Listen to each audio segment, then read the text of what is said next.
Welcome to the Shared Desk, episode 92. Just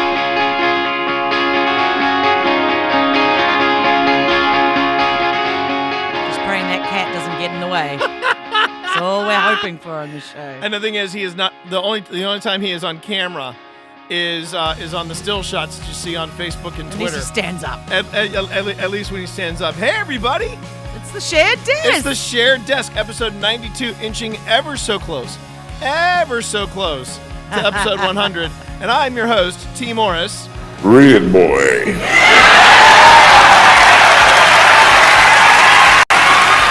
I swear, I have not tired myself of that moment. That was a great moment.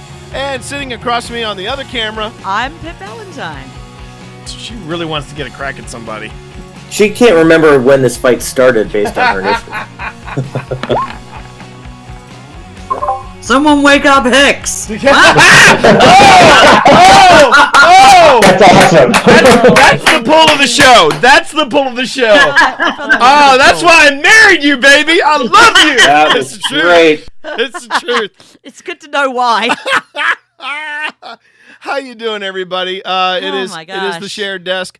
We are here, episode 92. I honestly thought I was going to call it a night, and then suddenly I got a second wind, and I said, "Screw it, let's go on ahead. Let's go do it. Let's go live on Twitch. Let's do this thing here, and let's face it, we were embarrassed that we haven't put out more episodes this year, so we're trying to cram in a few more Gangsta. absolutely before the end of the year. So, Yo, Granny. Let's go. Let's go, baby. Let's go. Yeah. So for anyone that's new to the stream or watching this, Hi. Hi. How you doing? Actually, this is one of the things we're going to be talking about. Is that 2018 was the year. And by the way, I'm trying to figure out still trying to figure out the logistics of this. We have only done a Shared Desk live 3 times. Yeah. This is the 3rd time. So the question is, do we talk to the cameras or do we talk to each other and then occasionally mug to the camera? I think we just talk to each other and then do a Deadpool. Break the fourth wall. We're going to break the 4th wall now and then break the 4th wall again. It's like breaking 16 walls.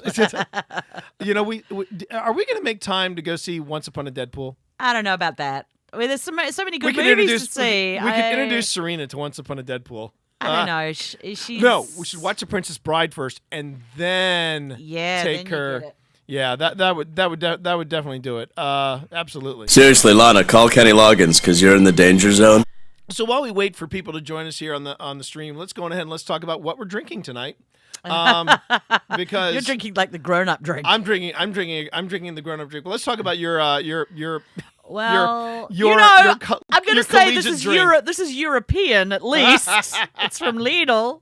It's the Wild Legend Lemon. So it's not quite as sweet as the Mike or the Henry of the world. There we go. There's that. And actually, mine's European as well. This is also from Lidl. Oh, This is the Perlenbacher. we should be getting sponsorship from I them. swear, Lidl for all your German needs. And great bread. But yeah, and fantastic crack bread. This is the Perlenbacher Hefeweizen beer. And so to everybody, cheers. Episode 92. Thank you very much. And it's still not as smooth as it was in oh Germany. well, you know. Still not as smooth as it was in Germany. Anyway, so we're still figuring out some of the logistics of how we're going to do how we're doing this whole thing live, but it's been a lot of fun doing it. It's been a lot of fun doing it live, and I even think you're enjoying it. And you can see the chat, right? So if anybody I can see the chat. I can see the chat. If anyone's got any questions or commentary, I've got us down suggestions about why I should, not be drinking. Oh, teenager. Cyberwolf! Look at that, Cyberwolf waves. I see what you guys are up to tonight. That's right. When the child's away, apparently we twitch. Yeah, there we go. How you doing, Cyberwolf? How's the foot doing? Hope you're doing well. Great having lunch with you today. Yeah, it was good to see you. Oh man, it was great to see you guys, and I hope you get a lot of mileage out of that. Out of that. And you banner. kind of inspired us to get on the mic and actually do some more episodes. Because right, so see, the Geek Wolfpack podcast has been, and that's over at geekwolfpackpodcast.com. Mm-hmm. They've been podcasting for less than we have. I want to say maybe a quarter of the time that we've been podcasting. But they're sneaking up on us. So we got to accelerate. And they're sneaking up on us. We got to accelerate this. And then we found out exactly why. We found out why they've been sneaking up on Yeah. us. We got a whopping 6 episodes out I this year. know. We have to apologize, and we will do better. But we're actually looking at it going, well, I think by looking at the episodes, I think I know why. Yeah. But let's go on ahead and let's introduce ourselves. First off, how you doing, everybody? I'm T Morris. You can call me T or T Monster, because if you're a regular to the stream, you know that this is where I usually do Destiny. Over here. Over there, where Pip is sitting. What you don't see. I got the good chair. Yeah, she got the good chair. Normally I stream Destiny in the mornings, but I also reserve my my channel on the weekends to be when we do our podcast. In fact, tomorrow we're planning to do an episode of Happy Hour from the Tower from right here. happyhourfromthetower.com. We got to talk about that Black Armory, yo. I was having so much fun podcasting with the guys from here. I said, I wonder if Pip would want to try this. And not only now is Pip caught a bit of the Twitch fever from this, but now you can sometimes catch Pip. You can sometimes catch me on my own stream, smashing. Red boy.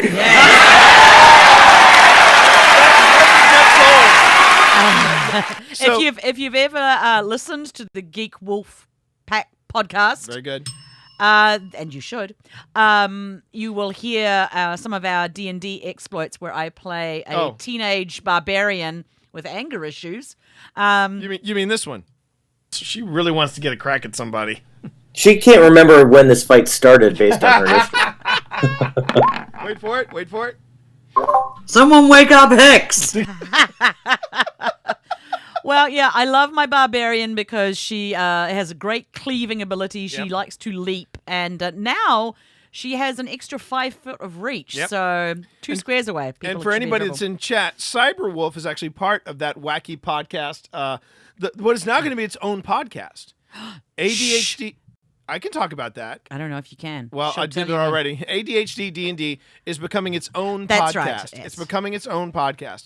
So we're pretty stoked about that. And Cyberwolf is our healer. So healers represent because she can also drop a meteor on your butt. So yeah, Cyberwolf is a healer in her get game, angry, man. in that game, and in my game in Destiny, I play a warlock, which space magic, and that's what we wizards. do. But anyway, so because of that love of Pip Rage, that love of tank life, says I can't convince her just yet to join me on Destiny. Oh, I'm a terrible I've shot. introduced you I'm to a terrible shot. Yeah, I think you've worked that one out, T. but I've introduced you to Red boy. I've introduced you God to of War. God of War. God, it's beautiful. It's a gorgeous game. It's a And beautiful game. It won a crap ton of awards. Yeah. Crap ton of awards. And I get to smash things with axes, so you know. And your character is voiced by, do you remember the actor's name? No, I don't. I mean, it's Teal'c from From Stargate, From Christopher Stargate. Judge. Yeah. Christopher Judge. who is as massive as Kratos. Yeah, but man, he was looking fly Yeah. at the video awards. He just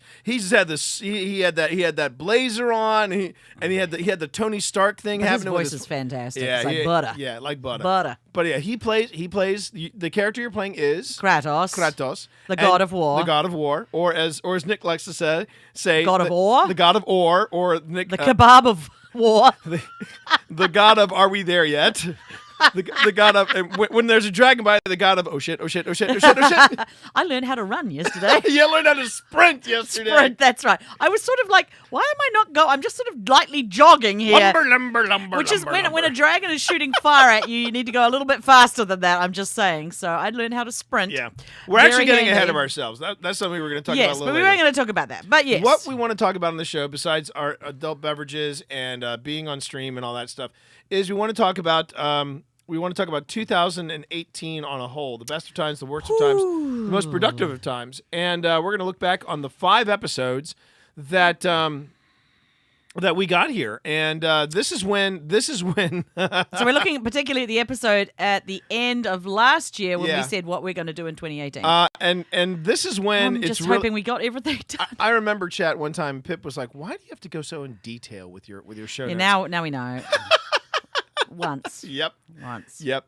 All right. So episode 86 was looking ahead to 2018. It dropped on January 14th, 2018. And I'm looking over just some of these notes make absolutely no sense to me, but I do remember this.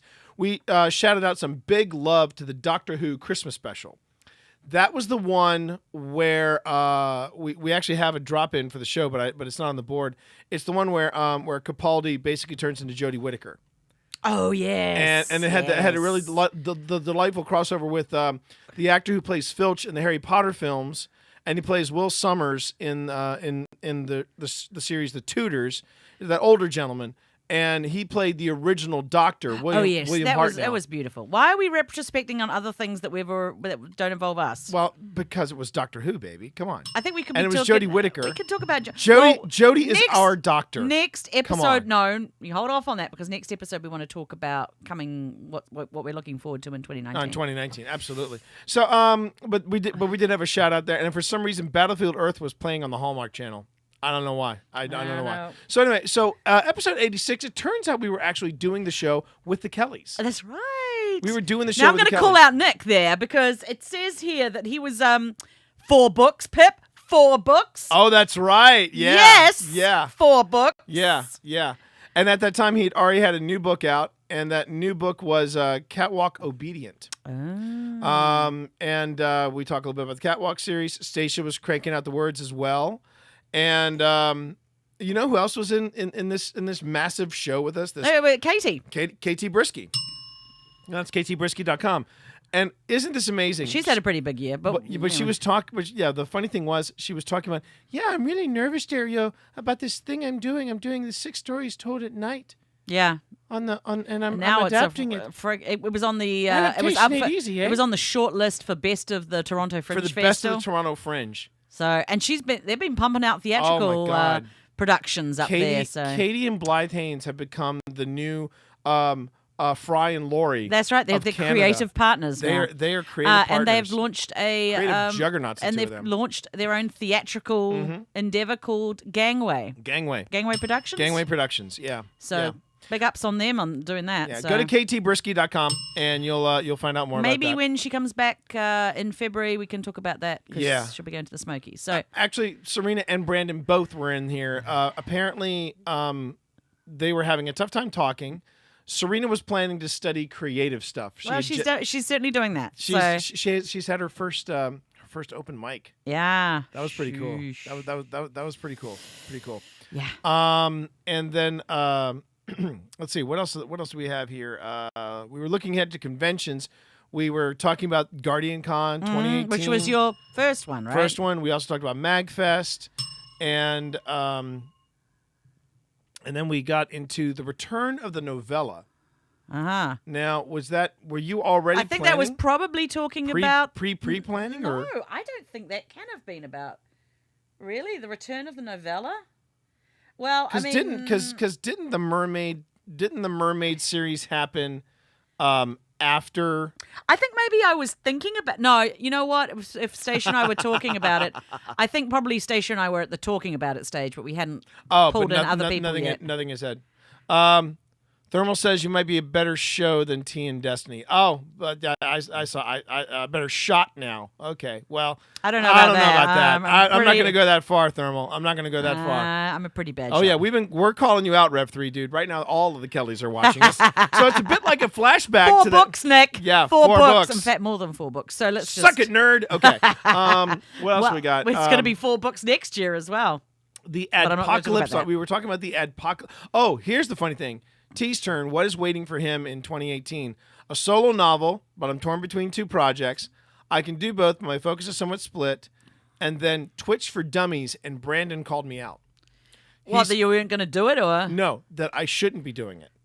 Because he said that I wasn't at the level of like a Lupo or a Ninja or something like that. Yeah, we've discussed that but before. And I think it's okay to discuss it now because I've written the book. Yeah. I've written the book. Aura, and that's twitch.tv/Aura, AURA. He was he wound up being my technical editor. I think you had good tech people. I had great people helping me out. The thing is, I mean, you can be a Dr. Lupo or a ninja, but that doesn't mean you can write a book. Well, no, the problem ability is to write a book, and if you're writing a book, then you get the research. Right. You make sure that you have the connections to. There's also to get it right. And there's also the thing about for Lupo. Let's just use Lupo as an example, mainly because I got to interview both Dr. Lupo and Mrs. Dr. Lupo for the book. And I'm just going to say this for the stream. If you ever get the chance to meet the Lupos, do so. They are, in my opinion, some of the most professional, some of the nicest, and some of the most down-to-earth people I've ever had the pleasure of sitting down with and having a delightful chit-chat. They were fantastic interviews. I was extremely fortunate to sit down with both of them, and they've been great people. But the thing is that for Lupo to write this book, he'd have to stop streaming. He'd have to stop streaming. And or at least cut way back. Right, which is what I had to do. They're not going to do. I lost 2 days of streaming. Actually, no. Now that I'm looking at the new schedule, I lost up to like three days of streaming so I could work on the book. And that's when I tell people, I'm not a writer. I'm not a streamer that happens to write. I'm a writer that happens to stream. Yeah. And that was the thing that Brandon was calling me out on was, are you sure you're the one to be writing this book, because you're not Lupo, you're not Broman, you're not any of these but guys. But guess what? You can interview those people. But I can't interview those people. And you can have a damn good tech editor, which is I can have a damn fine tech editor. And everything worked out. It was just work. It was work. Yeah, it was work. But it was. But worth you got it. yourself a nice stream machine and a trip to Germany out of it. Yeah, so we're going to talk about both of those in just a second. Are we going through January or are we going through? No, hang on. How are you doing this? And then the personal focus for 2018 was Brandon was looking to land a spot in Colgan High School's music tech program. Nick wanted to write more and meet people. Katie was writing with joy and kindness. Aww. Serena was landing a spot at Colgan's High School. Wow, this must have been before they got into their programs. Yes. Oh my God. Because I think they found out in January. Yeah. And this went on before January. Landing a spot at Colgan High School creative writing program, which she did. Her word for the year was build. That's my word for the year. Yeah, her word for the year. I'm reading the note. Pip admits the heckling. Her word for the year was build. Build, which I think I did, and I can explain why I think I achieved that. And then my word for the year was complete, which I feel like I did as well. Yeah. And we're going to talk a little bit more about that as we move along. Okay, now I'm just talking about the the writing topics. We don't have to go into the Loot Crate Looky-Loos. No, we're not doing that. Maybe we'll touch on some of the stuff we saw nerdy-wise, but for the most part, we're doing that. Okay. Next episode was January 24th. That was episode 87. Are we doing that? Are we going through all the months? Yeah. Honey, it was 6 episodes. Relax. We'll be fine. So episode 87 was Facebook changes and WTF RVA. And that was yeah. Oh, I've forgotten about that. Every month seems to be another writer doing a stupid thing. So go on ahead and lead us in. Since I took that I'm trying episode. to remember her. What's her name? Lanny Sarum. Right. That's right. She was the one that tried to game the system of the New York Times, and that went not well. Yeah. Did not go well at all. Seriously, Lana, call Kenny Loggins because you're in the danger zone. But there's been like one writer every month falling on their face in some spectacular fashion. So, she ain't that special, I don't think. No, she's not. No, she's not. But what were some of the other stuff that we talked about? You got the show notes there. They're plenty thorough. Well, you talked about Facebook changes. Yeah. Oh, well, that's been a continuing problem this year. Yeah, it has. More and more throttling down on organic reach. What? This was not a good year for Facebook. Let's just be honest. This was not a good year for the house that Zuckerberg built. No, Russia, however, had a lot of fun in Facebook. We had good time in Book of Face. Yes. We had very good time. Americans love their memes. We talked a little bit about Instagram, and I have been this year working on building my Instagram profile a little bit more. I've kind of faded off a little bit more on Pinterest and Twitter, and Instagram I'm kind of enjoying a little bit more. But what do you feel like? I mean, I just feel like I have been on the fence. No. So, what about social media or no, specifically Facebook? About Facebook. Ow. You good there? Yeah, my headphones are trying to eat my face. Okay. I mean, Facebook in general, especially when it came out, that one huge New York Times piece, and I think I can try to find it, but the New York Times expose on when the recent thing about fake news coming from Facebook and all this crap, and then selling people's social direct messages. So that was the recent gaffe. That was I mean, it's like there's a writer every month that falls in their face. There's something horrible about Facebook. Yeah. falling on its face, But coming out. Mainly, what I was thinking about was the recent kerfuffle where they did this whole New York Times thing, and they were talking about the Zuckerberg memes origins. Yes, true. Book of Face. Yes, Cyberwolf. He is a robot. Hello.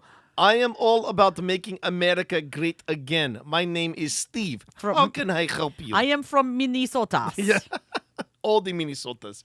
So anyway, but we were talking about the New York Times article where some people on the inside went into how it was all hands on deck and nobody knew what to do when they found out that they had that massive breach earlier in the year.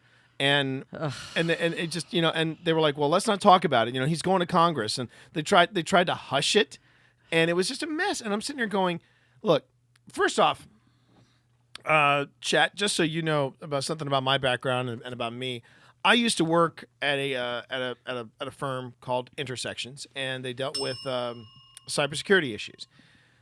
And a lot of the stuff that's happening now, we were talking about 10 years ago at Intersections, and it was a real education for me, especially when it came to social media and stuff like that. And it comes to the point where when people are acting shocked about their privacy, I'm like, don't you think it's a little weird, though, when you look at, I don't know, you're having a conversation with your wife and you're talking about a trip to Germany, then suddenly out of the blue, ads for Germany.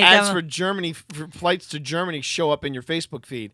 And you happen to notice that your phone is sitting right next to you. Listening to you. They are all listening to you. Would you like to go to Germany? I can help with that. We can help with that. Oh, by the way, before let me go ahead and do this real quick. Even though I know we're doing our own podcast right now, we're doing our own stream, I don't mind pimping out a friend because he just went live.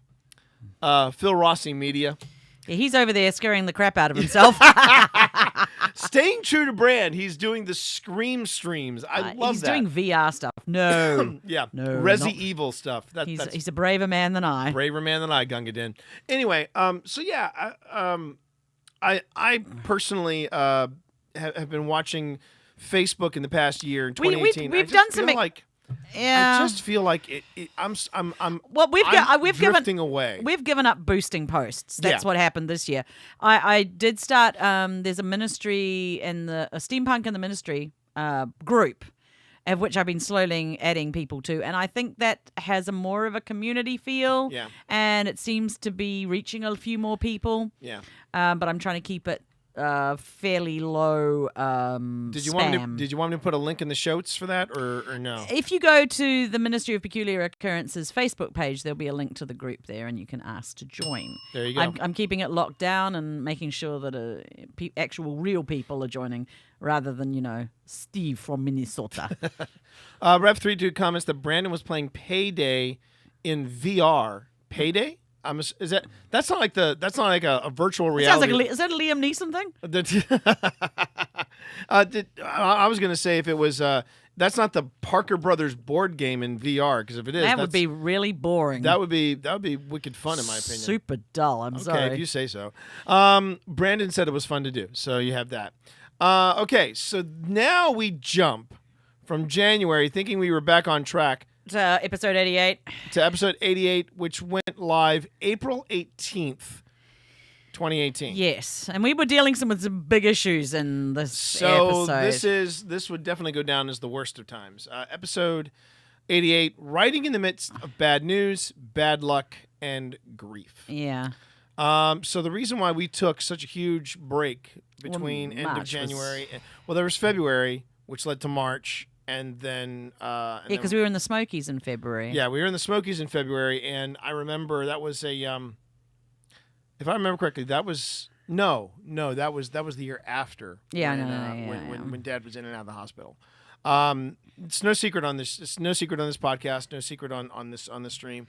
It was in February. It was in February. I was told, "Hey T, you're being downsized." That's right. That was last February's. Yeah. And so I had to kind of turn up the heat on a job search. And then my father as I say here in the show notes, whenever your mom calls at 6 a.m., it cannot be good. Never a good thing. And then Saturday, March 24th, I say goodbye to my dad. It is still hard. This is our first Christmas without him. It is our first everything without him. It's a big gap. And it is a huge gap. The good news is, I did want to share this with the stream, and I'm real proud of my mom. She's doing the best she can possibly do. I remember She's one devastated. Time, yeah. But she is... Well, I remember her saying something along the lines of, she said, I would be happy if I could just sleep through Christmas. But the thing is, she put up a tree. Yeah. She put up a freaking tree. And in my opinion, that is, that was a big step for her to move forward. And I'm really proud of her for doing that. But she's coming to stay with us. And she's coming to stay with us for a couple of days. We're going to smoke some turkey. We're going to smoke a turkey. We're going to not smoke a turkey, but we're actually going to smoke a turkey.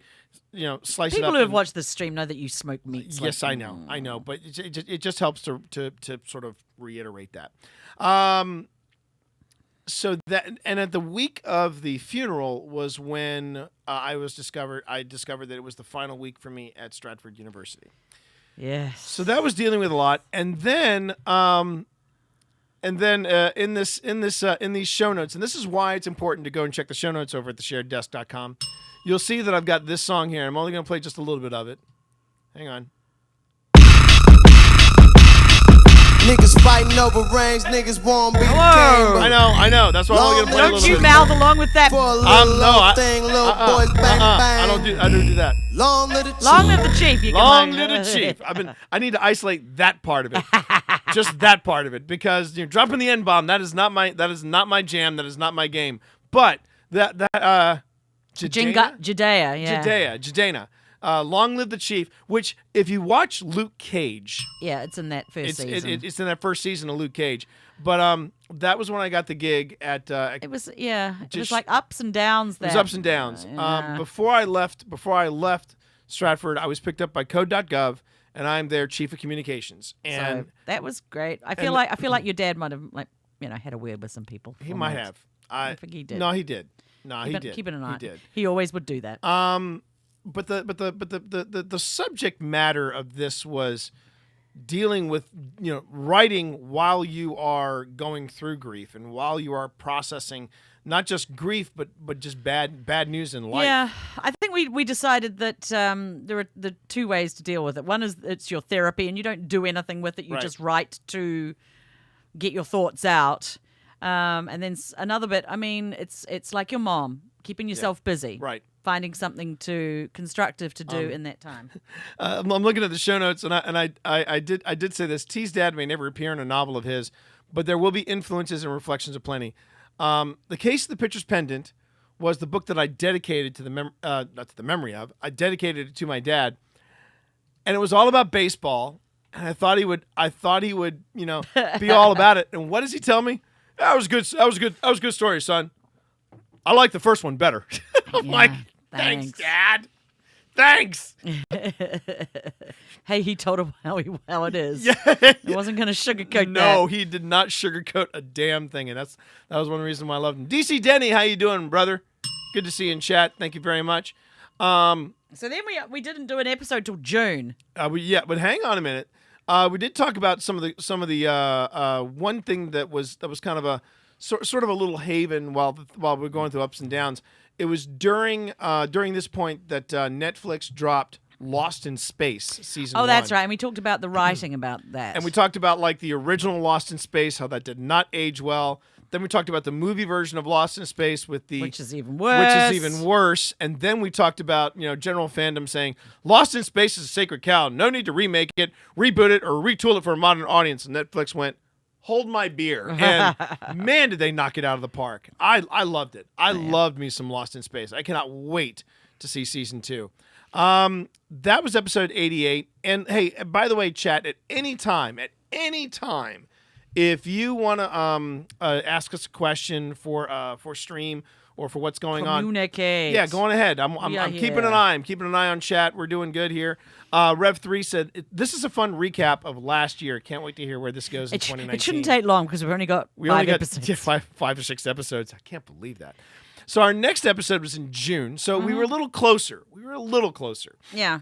That was called, that was episode 89, new projects, and Balticon. So, baby, why don't you take it from here? This is when we had finally got the final lineup for the Sea King's Daughters, which was the series of 6 interconnecting novellas, and we were getting into that. In fact, And the amazing authors involved were... me, Stacia D. Kelly, Katie Roberts, Piper J. Drake, Lauren Harris, and Usa Marie Bradley. Very nice. Very nice. And so those are all out now. Yeah. And you can go get them at Amazon.com. Yeah. They are still on Kindle Unlimited. And there is print versions. I have to get myself together and finish off collection 2, but you can get the first 3 in print. So let's go on ahead and let's chat a little bit about that. We didn't start 2018 with Operation Endgame. Yes, we did. Well, the print version. Well, this is my thing. If we're doing this retrospective, but I actually have a spreadsheet that I can go back to. All hail the spreadsheet. Because if you want to go on about indie publishing, I got the receipts. All right, there we go. I got the spreadsheet. You got the receipts there. I have got the. Why receipts. are we talking like we're from the UP there, eh? I don't know. So do you want to do this at the end after we've gone through these shows that you wanted to go through? Yeah, let's go ahead and let's and do then that. We'll talk indie. And we're just gonna do a quick recap. Don't mind the N-bomb. Hold on. Niggas fighting over rings, niggas won't be the king, but long live the chief. For a little old thing, little boys bang I bang. come walking and I hear this. Long live the chief. Niggas fighting over. We stick to long live the chief. That's Long the live only the words we chief. use. That's what I'm gonna isolate as a drop in. So I'll talk about the our indie projects, which includes the Sea King's Daughters, at the end. Great. Because I have my spreadsheets to go through. I'll put on my nerd glasses. Oh, Let's I'm see, already wearing my nerd glasses. Yeah. The 50th story. That was one of the things that I completed around this time. Yeah. The 50th story of Tales from the Archives, which is called Across the Universe. Set in Oamaru in New Set in Zealand. Oamaru, New Zealand. I finished that. That is another thing that we need to finish up. We got to finish that up. Is the Part of me is almost like I don't want to finish it up. I think, honestly, I think that's what it is. Now it comes out. But we do have some more tales. I'm thinking in January before we leave, I'm going to drop Liana Renee Hebers. So great. And if you use the notes, baby, you can take a look at what happened around this time here as well. Where did we go? We went to see Detroit Becoming Human. Nope. I don't know. Nope. Balticon, baby. Oh, we went to Balticon. Yes, Went to Balticon. It was nice. We stayed at Balticon this time rather than doing sort of a day trip. Yeah. We sold a lot of books. That we did. We were at a table with August Grappin and of the Chainmail Nerd, right? Yep. As a matter of fact, hang on. I'm going to do a quick shout out because now he is streaming as well. Right now? No, not right now. But I think it's... he does stream. So we had a nice table. We sold a lot of books. So it was a very successful Balticon, I thought. Introduced a few more people to steampunk and us. Yep. We're actually getting a little bit more... we got a lot of books. So we got a little bit more of a table for next year. So we'll be there next year, hopefully. DC Denny says, true story of true story of you. Search Barnes & Noble for T. Morris. They recommend more Pip books. It's like they know something. That's like they know something. And that's true. Rev 3 dude, since he travels a lot, every city he goes to, he finds a Barnes & Noble and he looks for our books. Oh, now that's a true friend. That's a true friend. Okay, so we did. We had a good time Balticon. I noticed this, the Roche's kids and our kid and Starla's kids, they all hung out together, I noticed. Oh and yeah, that was fun. It was a big geek. Nerd the Next Generation. It was actually pretty cool. Yeah, you could see the next generation coming on, which is always nice. Then we had Detroit Become Human. This was an impulse buy for me, and wow, what a game! I think we spent a lot of time talking about the writing implications of that, the characterizations, and all the different ways that a story can turn. I mean, I think that was we described Detroit Become Human as a mashup between Blade Runner, Choose Your Own Adventure, CSI, and This Is Us. Yes. Yes, there is crying. There is a certain amount of crying in that. And who's in it? Clancy Brown, baby. Yes. My boy Clancy Brown. I got to play it again and make sure he lives at the end. You gotta make him live. God, I gotta make him live. live. All right. So everybody can die in that game. that's true. I mean, everybody was fair game. Everybody's up And to what a great time. It was really cool. Adam Rubin, host of Outrageous Acts of Science, also presented at Balticon. Did he? I missed that. Well, we're probably in the room selling books. That's true. Probably in the That's dealer true. room. That's the only thing about getting a table that you Yeah. are stuck to the. You are stuck to the table. You're stuck to the table. Well, not literally, but yes, close to it. And apparently, Thermal has a heavy opinion on Detroit Become Human. I can't wait to hear it. I cannot wait to hear it. Oh my God, I am surrounded by idiots. So let's get back to what we were talking about. Episode 90. We were in September. Yeah. So But again, we Twitched. That was the first time we did our that was Twitch the episode. first Twitch episode. Oh. I think I might have to get I should have asked for a new bell for should have. because this bell is starting to get worn out. Anyway, yeah, I was adjusting to the new work schedule, Yeah. and but it was here where I said, hey, hun, let's try streaming an episode. What do you say? I said, okay. And you were a little reluctant about it. You were a little reluctant, and then she warmed up real quick. I'm not quite as much of a ham as you are, but real. I have a little ham streak. Real quick. I'm just saying, real. So you were in the depths of quick. You were in the depths of writing Twitch for Dummies then. Yeah, I was.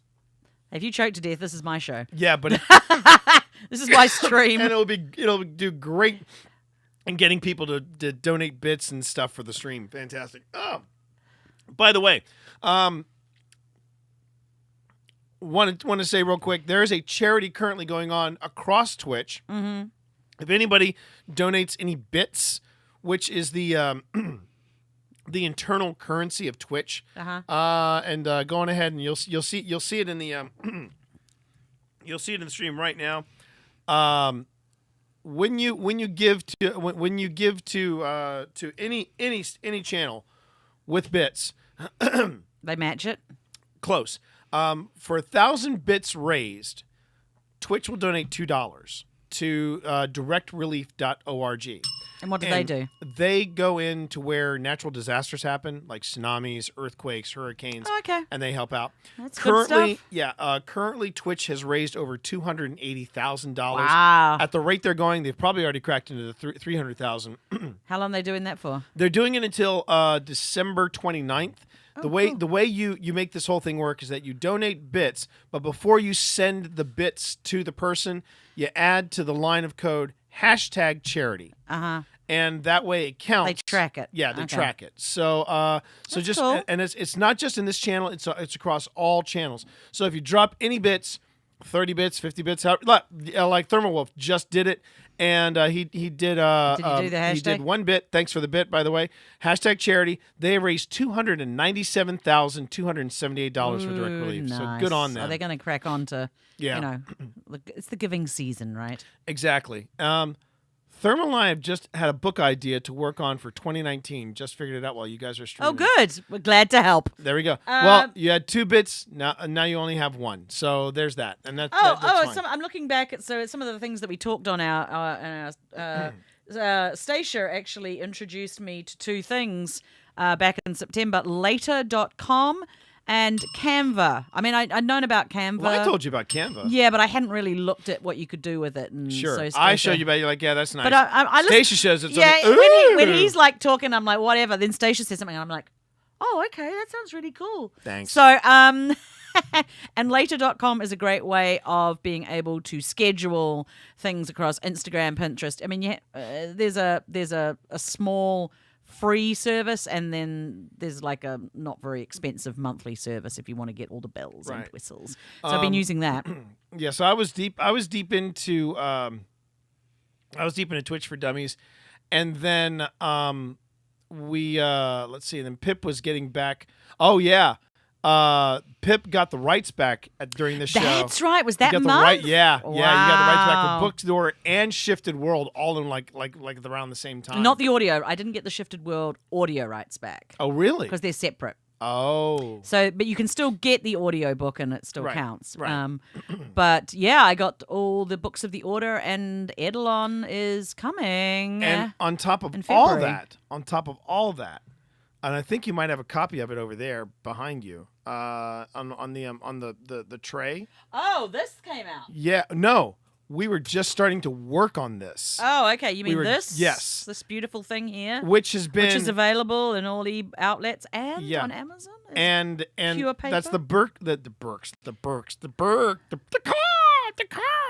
Books and Brawn dossier. Wow. I was wondering where you were going with that. Man, this is really good beer. So I'm not sure. We had the idea of doing an anthology. We had the idea of doing it, and I think at this point somebody said something about, hey, are these available in print? And they were like, oh, well, that's right, we were going to do that. Yeah. So we actually got around to doing it. Yeah. So the Books and Brawn dossier was not available in print around this time, but we had just released the ebooks. And so now yeah, it's got. I did the layout on this. You did the layout on it. You did a great job on the layout. I chose this little airship here. And we've been having a tough time keeping that in stock. Yes, which is great. I did a Black Friday sale and we completely sold out. Pass me the book real quick. And we have a few copies available, but obviously it's too late now to get them for Christmas. But maybe New Year. You feel like if you got some Amazon, to really sweeten gift cards the pot over Christmas. Oh, that's right. I forgot. One of the things we do have to make a change on in future printings. We need to have a table of contents. Yeah. I think a table of contents is better for an anthology. You could go in and do that then. I'll do it, darling. Because I don't know how to do that. I can do the basics of layout, but the complicated stuff, I need an assist on that because I never actually studied it. Yeah. Actually, I can honestly say I taught her everything I know. I taught her everything I know about layout. Oh, you didn't teach me how to make a table of contents. There's that. But in the print version of the Books and Brawn dossier, there's a short story that is only available. It is not available in the ebook. It is only available in print, and it is called "The Fault," spelled F-A-W-L-T. The Fault in Our Stars. And I knew Nick was going to get that. Yep. Set in a hotel in Torquay. Yes, and boy, did we have fun. Deep reach on that one. We had, what we did, just so you know, Chad, what we did was I wrote it first for Patreon. Yeah. But that was the basic. It was just me writing. And then I just built on it, and we mainlined, was it one season or 2 seasons of Fawlty Towers? Yeah, you watched all of Fawlty Towers, and which is not a lot, actually. No, it's not a lot, but man, it was worth it. And then we went on ahead and we said, wouldn't it be great if we took... Just paid a little homage, and it was fun to write. That is only available in the print version. Yes, which is out now. If you want a signed copy, they are available. A few of them available on our shop. And I was still working on Dope. I was. That's still ongoing. You're going to work on that this week, right? Yeah, I am. You're not just going to play Destiny. Hey, no, look. 45 has shut down the government, so I'll find something maybe to do. He's looking forward to you producing Dope. Maybe he really does. Let's see. Munch joined us in chat. We started talking about Death and the Falcon. She put me on the spot about that. Oh yeah, that is on the list for next year. Yep. Probably in the Q4. And around this time, I speak like that because I have spreadsheets. Yeah. And around this time, we being you, me, and Serena, we all sat down. And we watched. We had just watched Murder on the Orient Express from Kenneth Branagh, and then we turned around and we watched Murder on the Orient Express with David Suchet. That's right. Then we started this massive mainlining of the Poirot series. That's right. Oh, we haven't finished them all yet, but exactly because we don't want to. Because we don't want to. It's the same thing. I always get to the last episodes and I'm like, I don't want this to end. It's like the last page of a really good book. Yeah, and we were saying that it was unfair. It was really not fair to compare Branagh with Suchet. No, they were totally two different things. But we still have. That brings us to episode 91. Which is the previous episode? Which is our last episode. What month was that? That was last month. That was literally last month. Okay, well, we got a little bit better. Yeah, a little bit better. Episode 91, Octon Baby. It was the Create Space. And the Create Space episode. Got munched up and swallowed by Amazon, finally. Yep. Om nom. By that time, Twitch for Dummies was done. And I had become I'd reached gold status because I turned 50. That's right. And how did I celebrate? We went to Germany, yeah? To drink beer. We went to Germany to drink the beer, and it was absolutely delightful. There was the other thing you did. It was There was the other thing you did to celebrate your 50th. The beer spa. No. The beer spa. I'm thinking of the fact that you took up Krav Maga at 50. Y'all jokers must be crazy. That's the truth. That is the truth, Deadshot. That is the absolute truth. But I tell you something. As much as I hurt coming out You're of still Krav Maga, enjoying it. as much as I hurt coming out of Krav Maga, Can I get a hell yeah? I'm enjoying the crap out of it. Good luck, Guardian. Oh yeah, every time I go in. Good luck, Guardian. Whoo, man! But it is fun. It is fun. But man, I am getting the crap kicked out of me. It's an experience to say the least. Now I hadn't really talked about that around here, but in Bavaria, yeah, I like beer. You like beer? Apparently, I like beer. Okay, I'm gonna start at 11, ramp it up to 15 real fast. Yeah, Shout out to Matt Damon. Yeah. God love you, Matt Damon. But I discovered I like German beer. But now I'm back here, I just like beer once again. So. Yeah. And this beer is good beer. The beer I'm drinking now, this Perlenbacher. But it's not the same stuff as you actually get in The Germany. beer in Germany was just super smooth. We're like, oh my God, we're one of those hipster couples like, it's not that good unless you go to Germany. Germany's where it's really, really good. Exactly. It's not like the stuff we get here, the swill we get here. And then you go over to the Czech Republic, and that's where you soak in the beer. Oh. So, hashtag authentic. Hashtag blessed. Hashtag yellow. You're just blessed you didn't drown in God. there. Thought about it. What a way to go. Yeah. So Twitch for Dummies is done. And we celebrated our lucky 7th anniversary, which was great.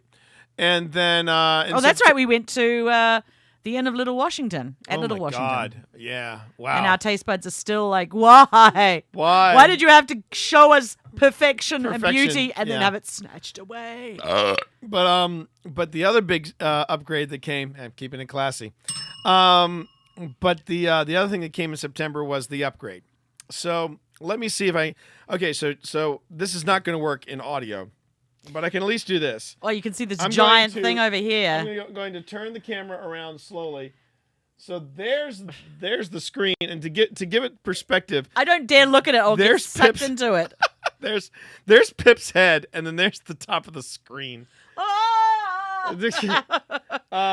So that was one of the upgrades. The Origin PC. The Origin PC, which I think you can see if I swing it around here, and there it is. It's casually got books resting on top. Yeah. Of it. But yeah, the Origin PC, that was the big upgrade. I basically used my Twitch for Dummies money for both the upgrade to the studio and also this trip to Germany. In Germany, we visited with our steampunk supermodel, Verena Vorzatz. We met Sebastian. We met Sebastian. He was a delight, and it was everything. And we hung out with Christina. And we hung out with Christina Payton. It was everything I hoped it would be. It was everything I hoped it would be. And it was beer. It was castles. It was great food. Oh, I almost forgot. Bonus points. We got delayed in London. That's right. We had a little time in England, and we met Munch. Yeah, we met Munch. We met Munch from Twitch. And had a little breakfast with him. Yeah, and God, it was great. Had a strange Thai dinner in a pub. Yeah, which was very what was the name of that pub? The Mixing Bowl, the Punch Bowl. The Punch Bowl. The Punch Bowl. Yeah.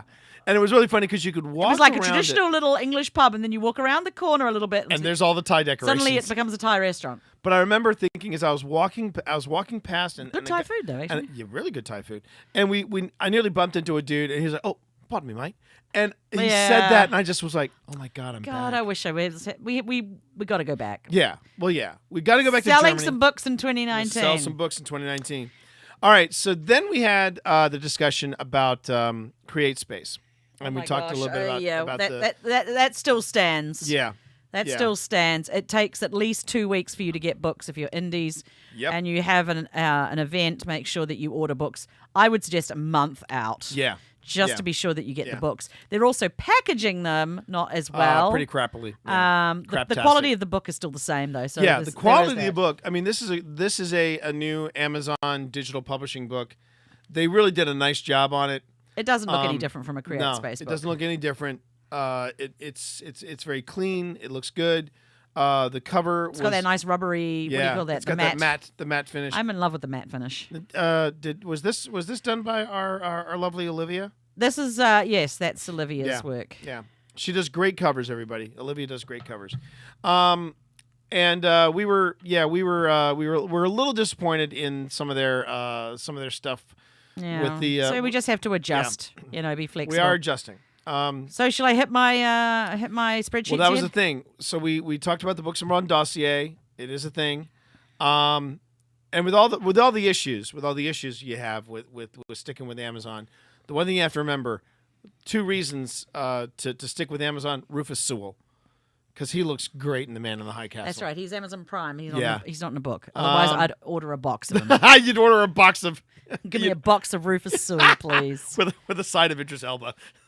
Whatever I can. Yeah. Okay. All right. I might have to get off stream right now. To the spreadsheet. Okay. To the spreadsheet. I'm just going to do a quick rundown of some of the things. This year was our second best indie year, very close to being as good as our previous best was 2016 when the Ghost Rebellion came out. Right. Operation Endgame did not come out in 2016, did it? Yes, it did. It did. Okay, that was the year that Operation Endgame came out. So that was our best year indie-wise. This is a very close second. This year, very close. Oh wow! Like cool. within $1,000 or so not too far. Not bad at all. This year, I definitely say that the audio market is king. Has taken off. It's probably like a third of what we make is audio. That is something that we did not necessarily talk about in this particular string of shows. How many audiobooks have you recorded this year? Let me go to the spreadsheet. Go to the spreadsheet. And while you're going to the spreadsheet, chat. Hi, everybody. You're watching The Shared Desk. We're recording this live. This is our podcast, writer's podcast, kind of nerdy podcast. Gangsta. And just all kinds of, yeah, I noticed that.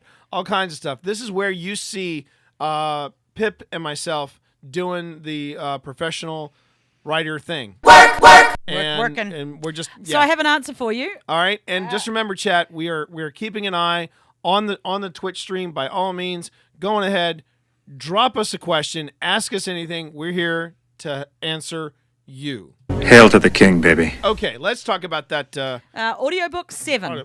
7 audiobooks have come out this year. You recorded 7 audiobooks. We released Operation Endgame in March. I redid Chasing the Bard is now available as an audiobook. That came out in May. Then in June, The Mystery of Emerald Flame came out. Then it's like one every month practically. Yeah, you were cranking them out. You're still cranking them out, baby. Sirens Tide, an audio came out in July. So, yes. No, hang on a minute. I didn't realize you were doing an audio. I did a quick audiobook of it. Oh, sweet ass. Okay. Then I re-released Digital Magic as an audiobook in August. I had a breather in September. Then in October, Geist came out in audio. Then in November, Spectre came out in audio. This month, I'm not quite sure I'm going to get Wraith done, but it'll be done very early in January. Did we decide if we were going to do because now with the new schedule that I have, did you want to do an audio version of Books and Brawn Dossier? The only thing with that is we'd have to take off the podcasts. Oh, yeah. So we have to think about that. All right, that's a consideration. As Peter Jackson would say, we'll have to have a think on that. I have to have a think on that. We'll have to have a think on that. But yeah, that definitely, the audiobook side of things, the previous year had been... hold on. Audio. The previous year was 22% of our income was from our indie income was from audiobooks, and I suspect it might be a little bit higher this year when I finish. I would suspect that too. Yeah. Real quick, I was just going to say, DC Denny said that the Snowdrift Vanilla Porter from Leinengel's is on deck. That sounds really good. That sounds good. And let's see. Check out T's Christmas special on the Happy Hour from the Tower podcast as well, doing a short story based on Destiny. Yes, that's one of the things. Last year you did that? I did that last year. I'm doing it as a repeat this year. We just had a brand new Happy Hour from the Tower episode drop today. It is now live. It is a fun interview with Steve Saylor, a.k.a. The Blind Gamer. He is legally blind, and he's also a writer. You're getting off the topic I of am my... getting off the topic, but I'm getting back in there. So no, I'm still on my spreadsheets. Oh, yeah, I know. You're all about the sheets. But also, keep in mind, this is important writing we information. have comments in real time in chat. Well, if there's actual comments, then give them to me. That's what I'm doing. I'm giving them to you right now. That look says it all. Oh my God, I am surrounded by idiots. Welcome to having my wife on stream. It's a trap! Anyway, back to the well, this is important, like in indie author stuff. Yes. Because also this year, because I redid Chasing the Bard and Digital Magic's covers. Oh yeah. So I had some lovely covers, but I don't have them in print right now. I don't have any copies of them, so don't go and look for them. Damn, I was going to look for them. But I redid them so that they look more. This is another thing I've been doing this year, is making sure that the cover. I mean, we do have really nice covers, but they were not in line with what people would expect from a YA or a steampunk or something. So Chasing the Bard and Digital Magic both got new covers, and both, I can easily say, got a kick up in sales from having new covers. Wow. Also, so that whole thing about judging a book by its cover, that's people totally entirely bullshit. judge. Bullshit. If there's certain expectations for your genre, and so if your sales are down, look at your blurb, look at your cover, look at what the top sellers in your genre are producing, and see what the elements are. If it's steamy erotica, you want the man chest. Yeah. Those sort of things. People expect them. Not the woman boobs anymore. No, it's the man chest. Oh, it's the man. You're right. It is the man chest. Man It chest. is the man. In fact, multiple man chests. Clean shaven man. chest. Like the 12-pack. 12-pack. Those sort of things. So I redesigned those covers. Then when I got the books of the order back, obviously I couldn't use the covers that Ace had used as much as I loved them. So I had to get those all redesigned, and I'm pretty happy with what Olivia did for those covers. And so, yeah. So this, my word was supposed to be build, and I feel like taking in what things I learned last year about indie production, covers and blurbs and getting things in the right niche paid off this year. And so next year I'm going to be concentrating more on new stuff. So DC in chat basically said steamy tea erotica. Okay, true confession. Countless hues of crimson. Countless hues of crimson. If that's what you're, that's the what closest you're you're getting of me doing steamy erotica, because I did under a pen name write some erotica, and it will never see the light of day. No, we will not talk about it. We and never shall we talk about this. But Countless Hues of again. Crimson is out. Countless Hues of Crimson is out, and we're good. I'm very happy with Countless Hues. Mm-hmm. Okay, so that's 2018 in a nutshell. What about 2019? What are we looking ahead to in 2019? Are we going to do I thought we were going to do a different show about that, but do you want to talk about it a little bit? You know what? I think you're right. I think we should go on ahead, and we should save that for a different show. After Christmas, we'll come back and do another stream and talk about 2019. We are just cracking the hour mark. So here's what I want to do. I want to go ahead and wrap up the show. Yeah. And then we're going to do a little bit of just retrospect for ourselves, as in we're going to talk a little bit about we're going to talk only on stream, not on podcast, on stream. We're going to do extra content. So all those podcast listeners now can go to Twitch and follow us. Right. Then they will get the ping when we come online, and then they will get the extra content. Exactly. Oh my gosh, I forgot totally about the other thing I did this year. Patreon. Yeah. Derp. But you know what? We'll talk about that. We're going to talk about that on the extra stream. So chat, everybody stick around. We are not going anywhere. We're just playing some music. Fading out. We're going to fade out, and then we're going to come back, and then we're just going to hang and riff with you guys about some nerdy stuff we've been doing lately. We're going to talk about Pip's Patreon. We're going to do all that stuff. This is what happens when you pay attention to our social media on Twitter, on Facebook, and elsewhere. Twitch. And Twitch. Follow us. Follow us on Twitch. You can just go ahead and click on that purple heart. What's the link there, T, for those podcast listeners? The link for the podcast, the link for Twitch for the podcast listeners is twitch.tv/the T Monster. you'll be notified when we go live, whether it's one of our podcasts, Me smashing things. whether it's your Smash Things in God of War, Red boy. or if it's just us gaming, or if it's me doing Destiny. But you'll get those notifications. So we're just going to go ahead and wrap it up. Thanks everybody for hanging out with us on the podcast. Again, chat, stick around. We are personally not done yet. But for the podcast listeners, just remember, the Shared Desk is protected by a non-commercial, no derivative, share-alike, United States 3.0 license. You can find out more about that at creativecommons.org. So until next time, enjoy the ride. Catch you later. Merry Christmas and Happy New Year.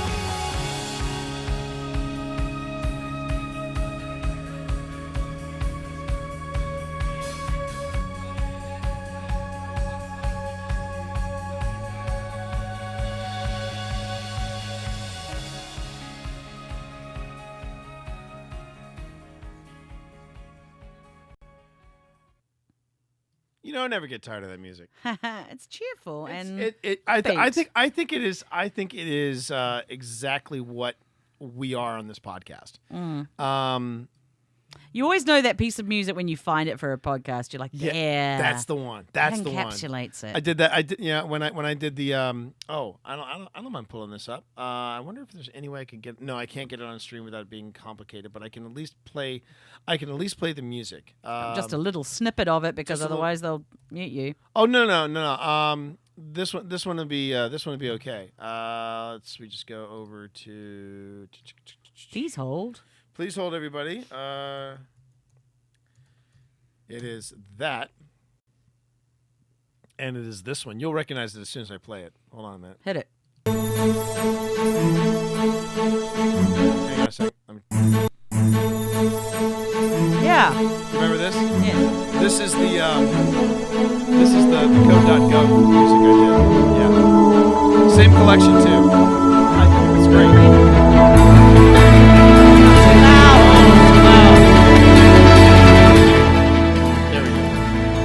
Yeah, really cheery, really upbeat. Yeah, and professional. And it worked. And it really worked well for what everybody wanted. You know what I was also thinking? That'd be great for the Great British Baking Show. Oh, would be, wouldn't it? Random. So that was actually one of. Guess what I got? Oh my God, chat. Oh, chat. You should follow me on Instagram. No kidding, chat. So Pip got herself. Hey, it's for the house. Anyone can use it. So Pip got herself. And this is after mainlining at least half a season or maybe even a full season and a half of the Great British Baking Show. We finally retired our old oven and we got a brand new oven. Mary Berry's my ride or die, man. Oh. Now the new people on the season. They're growing on me. They grew on me, but man, they had a special something on that. Yeah. Sue and Prue. I think it was Sue and Prue. Yeah. I still think Paul. Still Hollywood, my podcast. If you just. I know. I think Paul Hollywood is giving out too many of the handshakes. I think he though. is. I think he's softening up like butter left out on the counter. Nerd girl. First off, thanks for joining us in chat. Hey, Nerd Girl. Nerd girl saw the KitchenAid. Yes, that just arrived so today. pretty. And she's saying she's so jealous. I was like considering what color to get, and I almost got like silver to go with the. We've got a lot of stainless steel appliances, and I'm like, it's got to be cherry red, man. Because the blender will work faster. It goes faster. Yeah, it's like a Corvette or a Roadster. DC Denny just said he ordered a signed copy of our first book for a good buddy of his who loves steampunk. Thank you, sir. Thank you. Spreading Thank the you, word. So yeah, chat. We're gonna hang out for a little while longer. This is the extra content of the show, where this does not appear on the podcast. This is just for people who show up on the stream. Yeah. Does anyone have any questions before I shut down my spreadsheets? Yeah, because I got spreadsheets for miles. Well, Nerd Girl says that the red is beyond gorgeous, and that you chose well. Yeah, seriously. Work. She saw that. She opened that up and she just went, Yep. Well, right No now, kidding. I got to say, I'm not getting paid for this, but KitchenAid have like really big discounts on their on all their mixers. Yeah. Like that mixer's usually $400, Yep. and I got it for $200. So, Cyberwolf says I should be asleep after Krav Maga, and she has no idea how that almost happened tonight.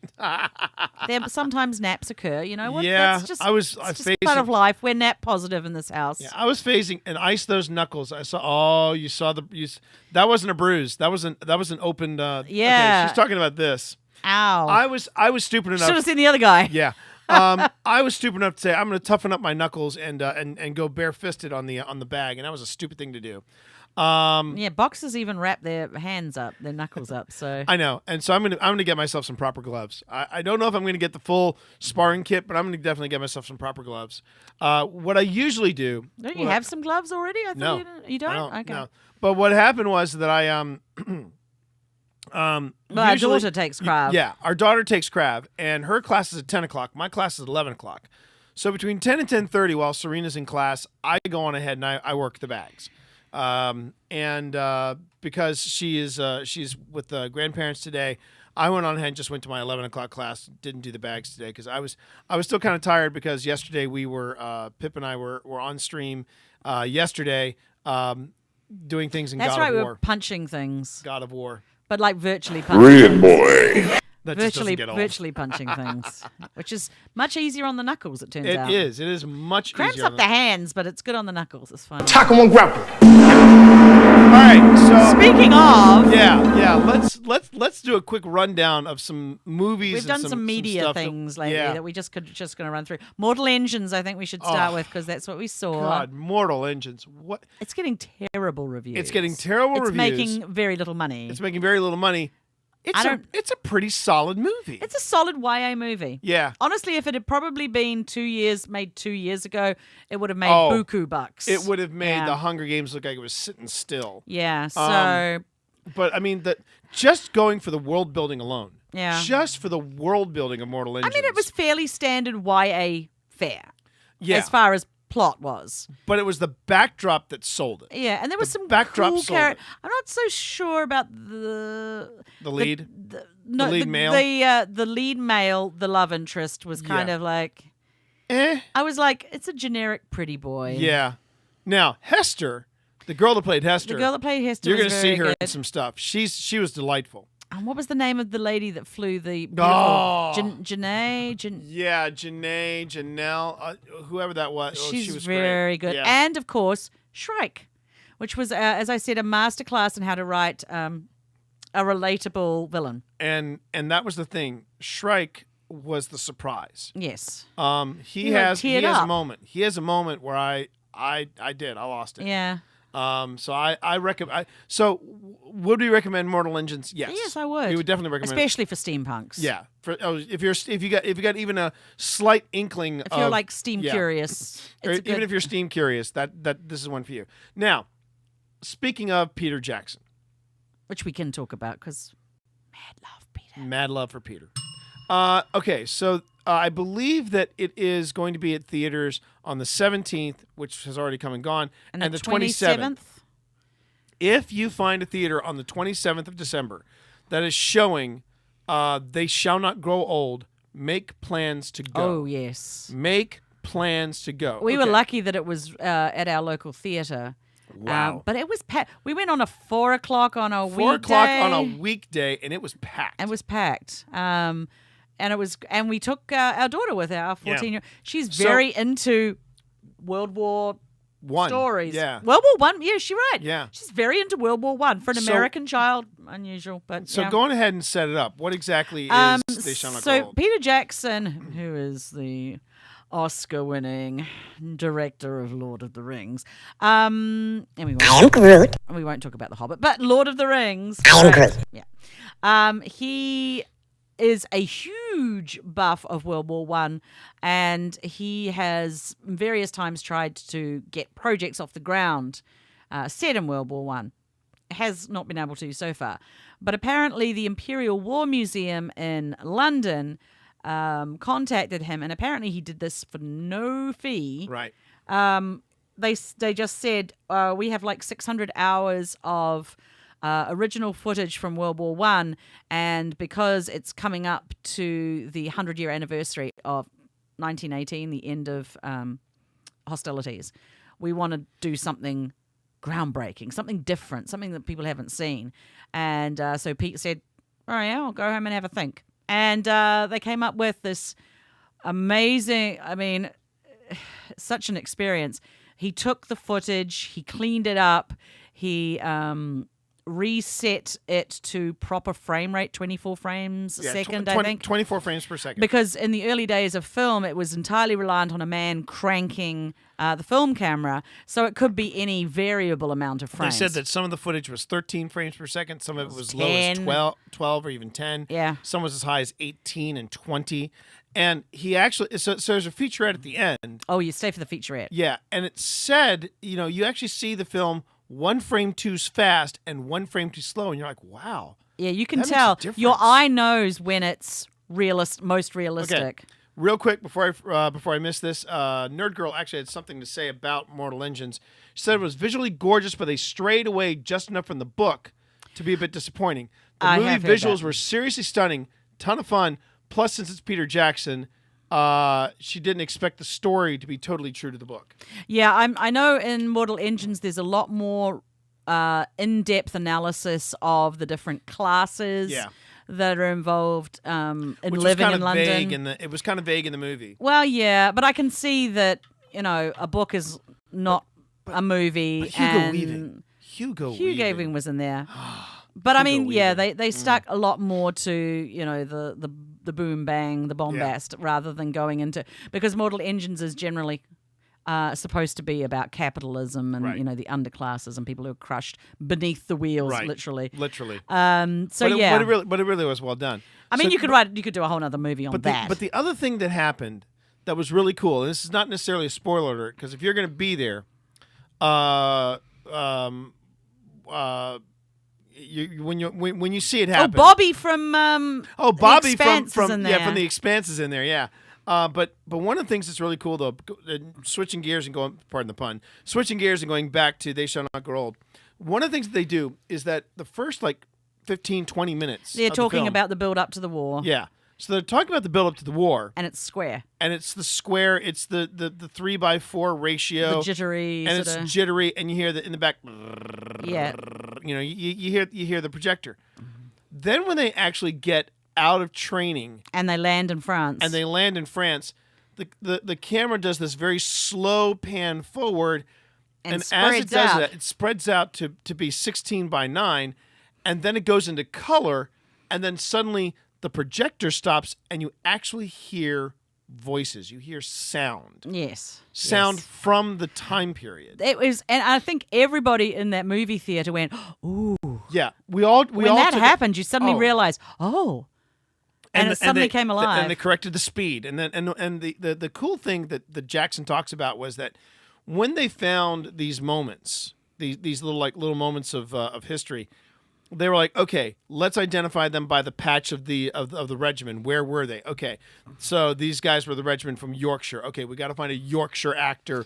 Yes. That was the bit because these guys were looking at the camera and talking. Right. They got lip readers in to read what were they saying when that happened, and then they got, as you said, matching accents. The Yorkshire men were, voiced by Yorkshiremen. Right. Yeah. But that was incredible. And when you start, astounding. Astounding. And the other thing he went into that I found really interesting was he pointed out that during the First World War, people didn't see movie cameras because they're huge boxes. Yeah. So it must have been weird for them. We're in the middle of a war. You look over, there's a guy with a box sort of churning a handle and you see it in their faces. They're like, what is that? Puzzled. And the other thing he said that was interesting was that as far as the experience that those guys would have been still photography, where you had to stand still for like a really long time. And so some of them are like staring at the camera and still they pause, doing, and then they're just freeze. like, oh, And do they're we like, have to Yeah. No, don't keep go. moving, keep moving. Keep moving. Oh, okay. But it was eerie when they were looking at the camera and Oh, going, man. "Oh look, we're going to be in film. Hey, we're going to be at the pictures. Hey, mom, Yeah, and it was like, wow. It really made the war real. Those were guys. Those were very young men. Some of them as young as 14. 14. They had these stories where the guy was like, "How old are you, son?" I'm 16. Go outside and have 2 more birthdays. That's right. You had to be 19 to sign up. So they said, theoretically, they said, "How old are you, son?" "I'm 17.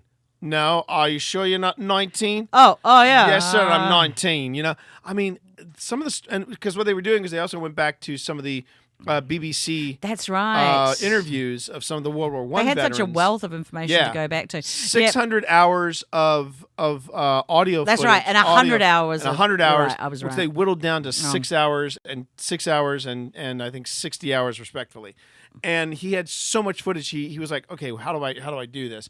But yeah, it was. Well, his idea was, well, I could have done one about the Navy. I could have done one about, the Commonwealth troops, the Indians, the New Zealanders, the Americans. I could have done a movie about all of those people, but he made the choice to go, okay, I'm going to do the story of a generic British soldier going through the war. Right. And I mean, but I wanted to see the rest. I wanted to see the ones about the airmen. He had pictures of the original airmen, of the men in their flying machines. It really is amazing. It really is amazing. So make sure you find out. Make some time to see. Haunting. It is very haunting. It is very graphic. Oh yes, it's very graphic. As we were sitting there, I was like, oh, I think this is an R-rated movie. We're right, and so. And stick around for the featurette at the end. Okay, yes. Real quick, I want to just catch up on some stuff in chat. First off, Nerd Girl is boycotting Game of Thrones until they are done. My nerd rage for the major differences is all too real. But let's be honest, Nerd Girl, at least they're still producing and publishing and creating content in Game of Thrones. You could be waiting a while for the end of the book. Yeah. Also, if you want to boycott anything, Nerd Girl, boycott, what was that terrible TV series you were watching? Night Flyers. Oh yeah, don't worry about Man. that. Don't bother about that. I've not seen. You talk about a try hard. I liked their depth of representation, which was nice. Yes, but that's the only really nice thing I can say about that. It really is trying hard to be Event Horizon, and it's trying and it's failing terribly. So it was dull. It was dull as ditch water. It needed more dragons. Yeah. Let's just face it. Speaking of dragons, DC Denny said, "I pray no one ever wants to make a Dragonlance or Forgotten Realms movie series. I've read them all. I hate to burst your bubble and be bad news for you, DC. They actually made oh my gosh, they did a Dragonlance movie. It was animated. They actually put in an animated Margaret Weiss and oh my God, I didn't see that. Yeah, Margaret Weiss makes a cameo in it, and so does Tracy Hickman. Here's the problem. Filmation did it, and they made it. This is in the 90s. I didn't need to know that in the 90s, early aughts, yeah. It was in the late 90s, early aughts. They made this movie, but they made it in the style of 1970s Filmation, cheap Saturday morning cartoons. I watched like 10 minutes of it, and I said, I can't watch this. This is unwatchable. Tell me that thing was like gathered and burned. Straight to DVD. Straight to DVD. I don't think you're going to find a 4K. I feel ill just knowing that exists. Yeah. So then you got the D&D movies too. Oh yeah. Oh my gosh! How can you make dragons boring? I know that D&D movie was. So anyway, so there's that. But so talking about some of the other media that we consumed, we had intensive last weekend. Yeah, media. actually, yeah. Because then we okay. So right before the previews for I believe it was They Shall Not Grow Old. No, Mortal Engines. It was Mortal Engines. They had a preview for Glass. Yes, and it looks really good. So I finally sat down and saw Unbreakable. Yes. Everybody's like, T, you haven't seen Unbreakable? I have not seen Unbreakable. But I think you have a decent reason for not. The reason I didn't go see Unbreakable, chat, was because I was one of those people. Burned. I got burned by The Sixth Sense. I'm sitting there watching The Sixth Sense, and about 20 minutes, it was maybe about 5 minutes after Haley Joel Osment says, "I see dead people." I was like, Oh, he's dead. Okay, he's dead. 5 minutes after that, I was like, oh, spoiler alert, Bruce Willis is dead in The Sixth Sense. I think after a decade, you're allowed Just saying. not to. Anyway, so yeah, I was like, okay. And I remember at the end of the movie turning to my date and saying, so what was the big secret? And she said to me, was it because he was dead? Because I figured that out when I saw the mortician's makeup. And I mean, so I was, I was going, ooh, M. Night Shyamalan ding dong. And I'm like, yeah, forget it. I was just not impressed with it. Unbreakable? Holy shit, Unbreakable is good. It's very Hitchcockian. Yeah, it's got a lot of Hitchcock going for it. I really, really enjoyed it. Performances are really good in it as well. I mean, it's Sam. It's Sam. It's the Book of Sam. It's Samuel L. Mr. Glass. Mr. Glass. And First name, Mr. Mr. I did. I really, really enjoyed Unbreakable. So if you haven't seen Unbreakable, I highly recommend it. So now we have to find Split, because I really want to see Split, and then we'll be ready for Glass. Now, so that was fun to watch. And then for some reason, we were just on a kick, and we mainlined Elseworlds, which from was the crossover between on the CW. It was the crossover with Arrow, Flash, and Supergirl. And I could not say a bad thing about this, even if I tried. Fun. God, it was fun.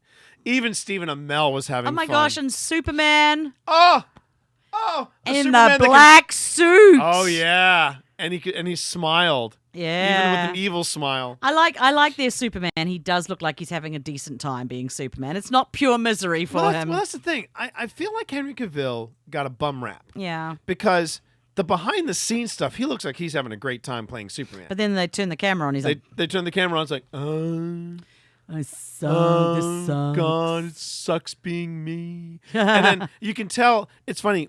So we watched Justice League. I mean, that's Batman's thing. We've talked about that. Months ago, we saw Justice League, and I was like, okay, that was Snyder. Oh, wait. Superman's smiling in this scene. Joss. That's Joss. That's definitely Joss. I mean, there was a lot of stuff. You could pull it out. And yeah, no kidding.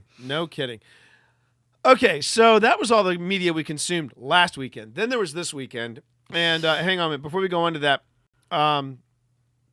Nerd Girl just went, thank you. My friend said I was crazy because I figured out straight away that he was dead. I kept telling my friends that he wasn't interacting with anyone but Haley Joel Osment. Exactly. Exactly. The fact that the first time I was like, okay, she must be really pissed at him because she's ignoring him. The second one, I'm like, wait, she's not pissed. She's mourning. He's dead. It was a bit like when I saw The Crying Game. When I saw The Crying Game, I was like, okay, so was it the penis? Was that the big reveal? Because that was a pretty big reveal, if I remember correctly. That's the thing about Unbreakable. There is sort of a twist, but it's not so. That was a serious twist at the end of Unbreakable. I did not. Even though I knew it was coming, it wasn't the way it was staged. It was really, really well done. Sense. It made perfect sense. It made sense, but it wasn't telegraphed. No, in any way. No, it was not. It was not. And then at that moment when he says, "This is the point where we shake hands," that was like, "Oh shit!" And that was when it was like, but by that time, I was so invested in it that when they went to shake hands, I'm like, "This is where we find out." Which is nice because then you're actually sharing the reveal with the character David, right? That was his name. Character's name, David. David, yeah. By the way, Michael Keaton, best Batman. Mark Hamill, best Joker. If you disagree, you're wrong. I'm wrong then, because while I would say Mark Hamill is a phenomenal Joker, he is no Heath Ledger. And I'm sorry, but if you want the perfect Batman film, it's The Dark Knight. It is not The Dark Man Rises. That's my favorite too. Yeah, that's my favorite. Yeah. I loved Batman Begins. I thought Dark Knight Rises was it was trying really hard to be bigger, badder, Was that and bolder. the one with Catwoman? That was the one with Catwoman. And had moments. And Bane. And just I didn't like the last third. Yeah, and Talia, and it was just a big pile-on of stuff. Yes. But again, another example of a show that's more is better. Yeah, and sometimes more is not better. But The Dark Knight, I mean, with you know, I want to hear how I got these scars. I mean, God. And Aaron Eckhart. As Two-Face. I mean, such a pretty Two-Face. Yeah, well, at least half of them. Half of them. Anyway. But anyway, so but yeah, but no. Hamill, don't get me wrong. Hamill was great. Hamill was great. Everyone, everyone brings something different to it. Yeah. Except Clooney. Except Clooney and nipples on the bat suit. Anyway, they need to get out of the pool. Yeah, please. So yeah. So that brings us up to this weekend. And this weekend, our media consumption was a little challenged. Thank goodness. I don't know if we could keep it really up to date with that many. Oh yeah. So we had a choice last night. So we were like, let's watch Split. But it's not available to rent. Couldn't rent it. We had to buy it. And I'm like, I don't know about that. Don't know about that. So we're Love me some James McAvoy. Don't get me wrong. Love me some. But James I want to McAvoy. rent it. Right. I don't really necessarily need to own it. So we had it narrowed down to two: The Predator, with a really solid cast, or also with a solid cast, Ant-Man and the Wasp, which we haven't seen yet. We were like, hey, Predator could be cool. And the thing was, the last Predator movie we saw was Predators with Adrian Brody, and it's the one where it opens. Solid. That was action a solid movie. That was a solid action movie. It was a solid Predator movie. I enjoyed it. It didn't get overly complicated. Right. It just stuck to you're being chased through the jungle by a predator. And the people themselves were all pretty much bad people. Yes, the characters, but they had decent characterization there. There was a twist. What year was that? That must have been. It had to be at least 5 years ago, right? Oh, at least. But the nice twist was with this one particular character, which you were wondering, why was this guy even there? And then at the very end, near the end, you find out what the truth about his character, and you're like, okay, did not see that coming. It was the Doctor. Remember that one? Yeah. Really nicely done. So we thought, well, let's go with the Predator because it's got Thomas Jane in it. It's got Thomas Jane in it. It's got Keegan-Michael Key in it. Yeah. It's got Olivia Munn. Love me some Olivia So Munn. I mean, that's a good start. And the guy who's the lead in it was the guy who was the merc that was working with the anti-mutant squad to chase Logan in the movie Logan. Yeah, Logan. Which across the board, that is like one of the best comic book and movies he looks ever rather done. like Tom Felton. Yeah, he's got a like haggard Draco Malfoy going. Draco Malfoy after he's been hitting the bottle a little bit. Yeah. So anyway, we decided to do The Predator.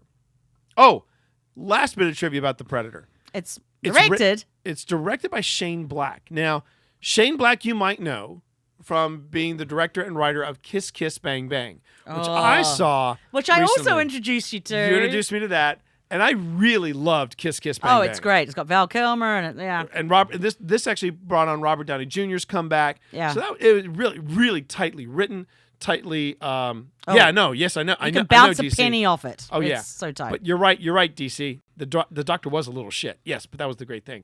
So the Predators was a cool movie. So then we get to but here's what you need to know about Shane Black. Shane Black was in the original cast of Predator with Schwarzenegger. With Schwarzenegger, he was the guy that was always reading comic books and telling terrible jokes, and got off pretty quick. Yeah, he got nailed pretty quick in the movie. All right, so we thought, good cast, it's in good hands. It's a guy that knows the franchise. This should be fine. Started off pretty strong. Yeah. Started off pretty strong. It had a huge budget. It was a lot of then money. In this weird sort of way, it just started to unravel a little bit. Then a little bit more. Yeah. Then a little bit more. And then, darling, how would you describe it? Oh, it was a red hot mess at the end. I was like this. I mean, it stretched the bounds of incredulity so much that your brain just couldn't believe it. And then there was the ending.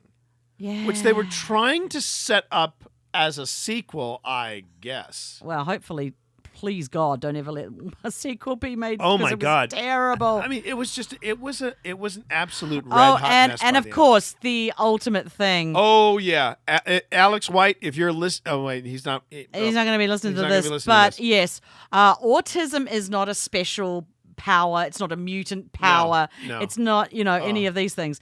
But there's a lot of movies where they're like, well, what's the special power of your autistic child? We'll make this kid. Well, they gave a kid Asperger's, and then they Asperger's, made him able to translate an alien language in about an afternoon. No, honey, he was a walking computer. Because if you remember, the bullies came in, picked on him a little bit, and then they the bullies knocked over all the chess pieces and screwed up everybody's games because of a fire drill.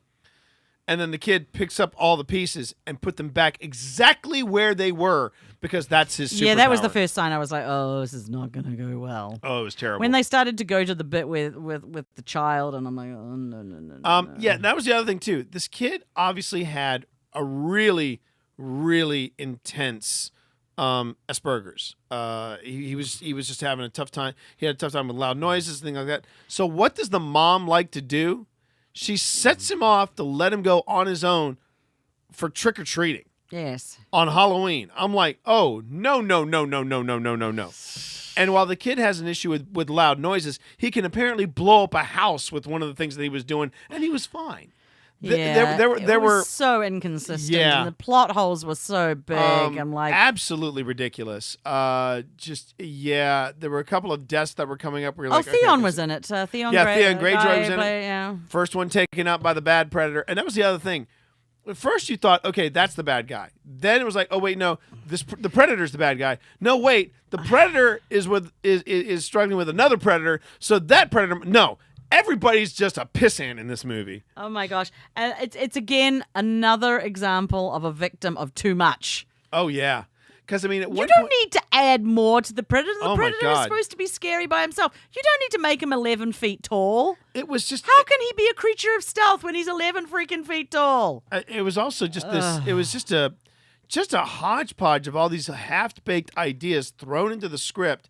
I lost track of where the main guy. What happened to the main guy? Did he Nobody knows. The guy in charge of the guy who they made Operation up Stargazer. That was the other problem I had, and that's not to do with the movie. But the guy was from This Is Us, and he's the sweetest, kindest person on This Is Us. But in this and movie, then they made him prick. like a bubblegum chewing prick. Yeah, exactly. And I'm like, oh, I don't know if that was a good choice. But yeah, it was not good, and I'm so glad we only rented the damn thing and didn't go to the movies and see it. If I'd seen that, if I'd paid $50 for all of us to go, I would have been like, I'm gonna write someone want my money back. And the thing is, Nick Kelly, Rev for the dude in chat, he was saying, seriously, how high of a bar are we talking about here? It's the Predator movies. I'm like, hang on, time out. Predators was a good movie. Predator, the original Predator. Yeah, that is it.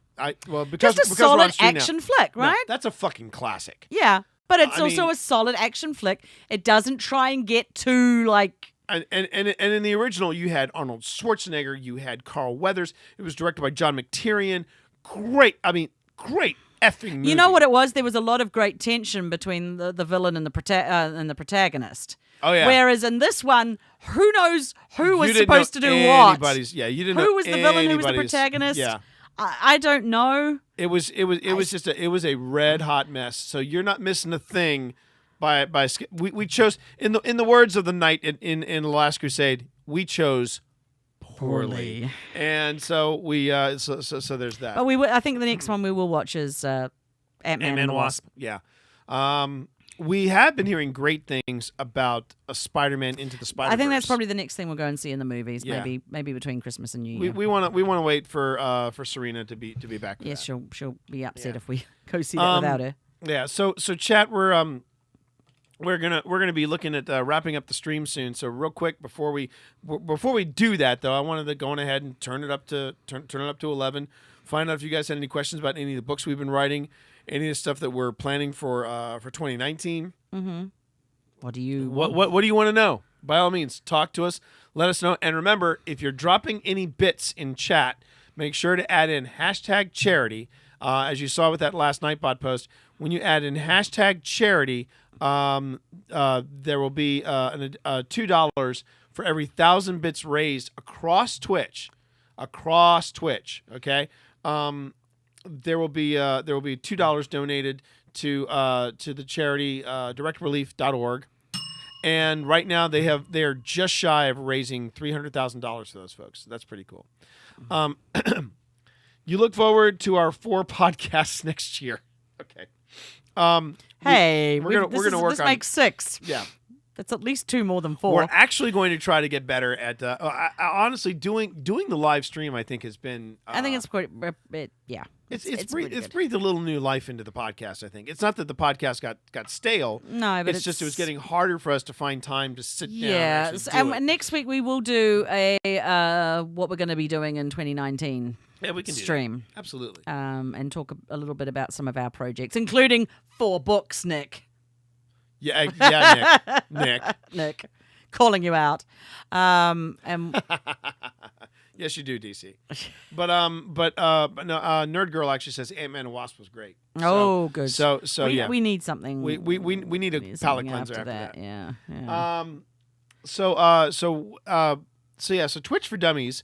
Just so you all know, folks, Twitch for Dummies is coming out in 2 weeks. Ooh, 2 weeks? In 2 weeks. Well, actually, I'm sorry. I take it back. 3 weeks. Oh, yeah. There's next week, and then it's the 14th of January. Wow. Yeah, I know. And when it comes out, guess what? I'm going to be out of the country. You can still post to social media from outside of course the country. I can. Come on. But no, Twitch for Dummies is coming out. And Nerd Girl asks if we're going to have a new ministry book next year. She loves that. Yes. Okay. In fact, darling, 2 new ministry books next year. The first up is going to be The Secret of the Monkey God, which is the 3rd book of the Verity Fitzroy and the Ministry 7 series. And then in the 4th quarter is Death and the Falcon, which is going to be about a certain Sophia Del Morte and Professor Henrietta Falcon, which I'm really looking forward to, and it's going to be a fun new. You know what? Maybe it'll have a Predator vibe, a protagonist, antagonist. Well, we're going to be working together. We're going to be setting one of these books in Bavaria because we had a lot of inspiration. We got a lot of really good inspirational stuff for Bavaria. So Death and Falcon is probably going to be there. Monkey God is probably going to be set in Central America. You just made Nerd Girl very, very happy. I'm glad. Well, and I think we're going to make DC very happy. He says y'all need to hit up Osprey Publishing about putting out a steampunk tabletop game. Well, the funny thing you is, should say that. We got this instead. Yes, we have a Fate Core system that Galileo Games produced. J.R. Blackwell and P.J. Schneider did the interior work, and we were consulting on the project. And it has also several supplements, including that you can be a villain in the ministry and you can build gadgets. Yep. It's a fun thing. And yes, it is a Fate Core RPG. Now, you mentioned doing a steampunk tabletop game. Mm-hmm. Tempting as that is, I think this actually suits. Yeah. This suits the ministry. I mean, no. If anybody came off and said I wanted to do a tabletop, we jump at the chance. Sure, absolutely. But yeah, the ministry continues to roll along. Yeah. And I'm looking forward to getting back into the world, and I'm. Yep. And right now, I am doing. You are too. Yes, right? Oh yeah. Right. Oh yeah. Yeah. Right now, I am currently working on editing this. The working title is Dope, and this is the book I am not planning to self-pub. I want to pitch it to New York. I want to pitch it. I want to get it out to New York. I would like to see it hit mainstream publishing. Yes. The problem with it right now is I don't know where it's going to fall. What genre it is. I intended to write it as romantic suspense. But the more we find out about the romance industry, the less I am inclined to become a participant in it. Yeah. I don't mind sharing my thoughts on this here. I think the beer has lubricated my thoughts a bit. But I will say this: the thing that I don't like about the romance oeuvre mm-hmm. is that the fandom within it want the next book. Yes. If you don't write it fast enough, they get pissy about it. If you're not producing like 6 books a year at least. Yeah. Oh, and where's my free shit? They also where's my free shit? They also want a lot. They want there was a recent survey done about what different readers and different genres expect. Yeah. And romance writers, they want interaction, they want free stuff, they want giveaways, they want the next book. They want the next book. They want insights into your life. They want to be your friend. All of those sort of things. They want to be your friend. Yes. And I don't mind being friends with fans. Mm-hmm. But like friends don't come up to friends and goes, "Yeah, we're friends. We're buds. I know you. Where's the next fucking book?" And I mean, you've got a full-time job. Honestly, getting that many books out a year, yeah, even full-time is a challenge. That's a challenge. Also, I mean, this is my particular thought, and I told you about this, is that I feel like your writing lends itself more to the mystery thriller genre. Which is where it might land. Yeah, because it's not sci-fi or fantasy, because I'm setting it in the esports industry. Yes, which I'm fascinated by. And the more I've been finding out about it, the more I'm digging it, and the more I'm digging it, the more. See, but I can see you writing nerd thrillers. Nerd thrillers, I love it. You know, so I'll start a new genre, everybody. Nerd thrillers. How about that? let's face it. There's Grisham writes about law because he knows about law. Exactly. So that's my opinion, and of course, I'm right. Okay. Let's see. DC has asked me not to write ninja erotica novels. You might be too late. Who knows? Yeah, you might have to find out under the pen name. Giggity. Nerd Girl says, not a promo, but if you like a good tabletop and like steampunk, there's a steampunk version of Munchkin. We got that. And an awesome game called Steam Park. We have one. We have Onward to Venus. We have Onward to Venus. That's designed by Weta, and it contains a lot of different parts. Oh my god, it's a long game too. It's like Risk. It's like Risk. It's like Risk. It's Risk with planets. With planets instead of continents. It's beautiful. It's it's gorgeous. I mean, Weta designed it. It was the first board game they ever did. It's called Onward to Venus. And the funny thing was, we were told that it wasn't available anywhere else. Yeah, it wasn't so available. So we lugged it all the way back from New Zealand. It was heavy. It took a lot of... I think we paid extra baggage fees on it, and then we get back here, go to Balticon. Oh, look, there it is. There it is. And it was it was a little cheaper too. It was a little cheaper. But we played it a couple of times. It's a good game, but it's long, it's arduous, it's involved. And DC says Weta Works makes a game called Heavy Metal. So awesome. I'll have to look into that. People love his blue hair and now red hair. Maybe that's partly. What did he say? You need glasses, baby. I need glasses. I mean, people love his blue hair, now red hair. Maybe that's that pasty tall form and strong mouse fingers make a ninja sex symbol. Oh, he's talking about ninja. Oh, he's talking about. Like ninja? Like oh the my ninja. Gosh. No. Because for one, he's going to write his own stuff. There. No, I'm not going to go there. I was going to say something highly inappropriate. I'm not going to go there because if I do that, it will come back to bite me in the ass. So the answer is no. I am not going to be doing any ninja kind of slash fic. I am not doing ninja flat. That is what the internet is for. No, they do Dr. Lupo slash fic. Oh my gosh, no. So yeah, one of the things we're definitely going to be doing, T, is this beer is hitting me way too hard. I'm looking behind us and I'm like, we need to update our board. That will definitely be one of the things that we'll be doing. So behind us, chat, if you were curious, behind us is a whiteboard that we normally use. We actually used whiteboard paint, and we paint. And this is something that we would we would suggest that if you're a writer or a content creator of any kind and you got a spare wall, do this because we actually got this idea from another writer who had a giant whiteboard, and he said, I just want to take the whiteboard down and use whiteboard paint. And we were like, let's take that idea. So we went on ahead and we did this. We need to update some of the dates because I've actually gone through and created a whole month by month of what we need to do. So, but we have ideas. We usually plot out stuff. If we're writing together, we tend to write out the plot. At one point, I had to be very careful that when I started streaming, because I had the entire plot of Operation Endgame behind him, and then we would get friends of ours to come in and podcast with us, and they. One of them would try to read the board and then commit it to memory. The other one was literally trying to look away from the board because he didn't want to be spoiled anyway, straight before him. But up there at the moment, we might put some Secret of the Monkey God up there. Yeah. Plotting wise, So with Serena, we were going to do the chalkboard paint, but we heard... No, she's got a board like that. She's got one, but she did a transparent one. So she's got purple on her walls, but we did a dry erase transparency paint, and that's worked out really well. That's very cool. She uses that for Yeah. scribbling on. It's cool to let kids write on walls. Yeah. She did it when she was a toddler, so the fact that we're saying, no, write your stuff on the wall, she's like, wait a minute, this is very confusing. This is very confusing. Very confused. And they make it very easy, too, because when you get it, you have to let it cure for like a week. No, a couple of weeks, I think, yeah.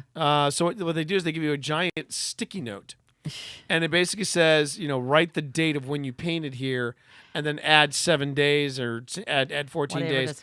And that will be when you can. It was very hard not to just start scribbling on. Oh man, we were itching to get on there. Yeah, but we did.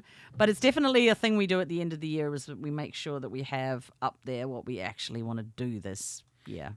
So DC said, yeah, the teen years where the parents promote bad behavior. I would say if we promote any kind of bad behavior, it's just being goofy as F. Yeah. We're ridiculous parents, and I think we're the Fairly Odd Parents. There's a television series. Yeah, I know the Fairly Odd Parents. I agree with you. We're them. We're the Fairly Odd Parents, and we're pretty damn proud of that. Thank you very much. We're damn proud of that. Okay, I'm gonna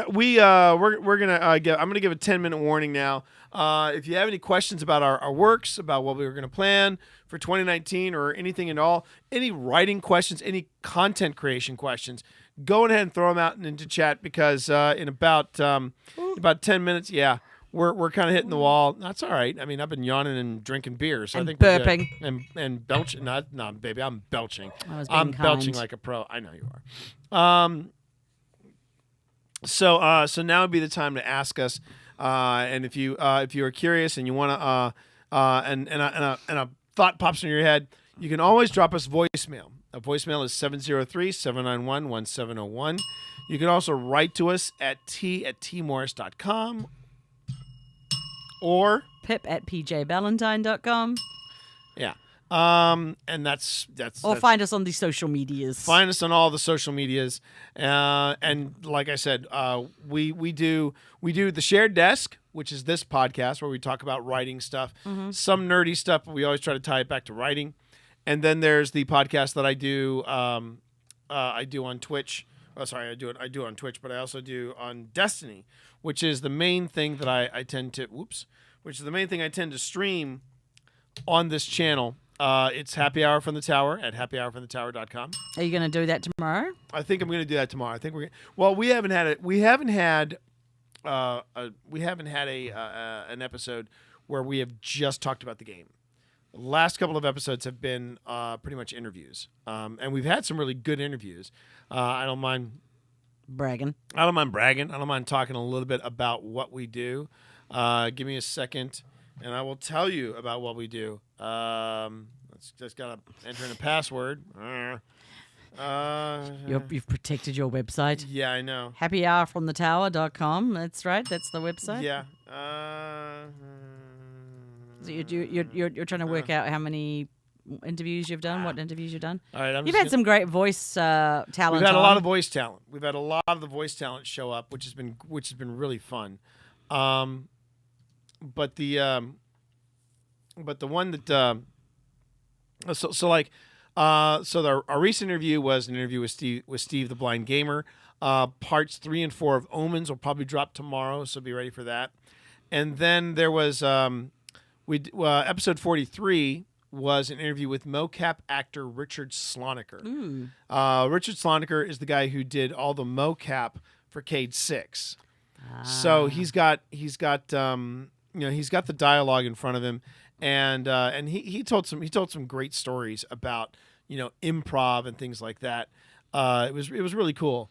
And then this is actually a return to form for us, because we had a gap while I was working on Twitch for Dummies and the shows weren't going out. But the thing that started this string of interviews was episode 42, where we interviewed voice director Kevin Mcmullan. and that was an interview for the books. That guy was amazing, and he had all these great backstage stories about. Oh, you do love a good backstage story. I love a good. Yeah. It's the theater. It's the theater jock in me. I mean, yeah. I admit it. It's the theater jock in me. Any questions from the? No, chat? it's still pretty quiet. Okay. It's still pretty quiet, but I'm remaining optimistic that we're gonna get some questions. Well, I don't want to fall asleep on camera. Oh, I know. Like I said, we're in that 10-minute warning. So when we wrap it up, we'll wrap it up. Yeah. I do want to see though who is on. You should show them your show. When you said we stopped in Heathrow, we went to the Harry Potter store. I think you should. You're wearing your Gryffindor. I'm wearing my Gryffindor. Gryffindor sweatshirt. represent. Though I'm Slytherin, so yeah. I got socks. Gryffindor in the streets, Slytherin. See, the difference is Slytherin doesn't want to, announce who they are. Oh, they had a Slytherin. They had a Slytherin turtleneck. They had the Slytherin turtleneck. No, but they didn't have the hoodie like that. Yeah, they did. They did? Yeah, you just weren't looking in the right place, baby. Oh my gosh. Yeah. Well, I got the socks anyway. So, yeah, you got the Slytherin socks. And we brought back something Raven. We're a mixed household. Yeah, because the kiddo's Ravenclaw. You're Slytherin.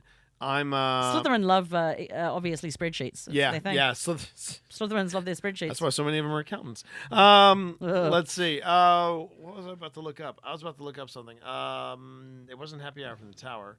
Oh, I remember what it was. I have no idea what's going on through your brain. I'm just talking to myself. Don't mind me. That'll make a great podcast. Talking to myself. The podcast. Okay. I'm sure somebody would listen. Not me, but you right. know. Well, because you live with it. Okay, so let's just see who's on real quick. Oh, you're looking for someone to. Yeah, someone to host. Rain is on. She's fun. I just discovered Rain. She's good people. So we're gonna go and raid somebody. We're gonna go raid her. So to do that though, we're gonna go on ahead and we're going to do a quick little line of code there. You see, it's got the emotes and it's got the tea party. Cheers. So what do you do? Just go over to the. And then we go over to her channel, and I'm gonna actually paste in the chat her channel so that everybody has it. And then we're going to go ahead and we're going to do a raid, and it's Bring the Rain. Now she is currently playing. PlayerUnknown Battlegrounds or PUBG. PUBG, yeah. Even I know what that is. Yeah. And let me just make sure I spelled it right. It's not as good as Kratos. Not as good as Kratos. Read it, boy. God of War. God of oh shit.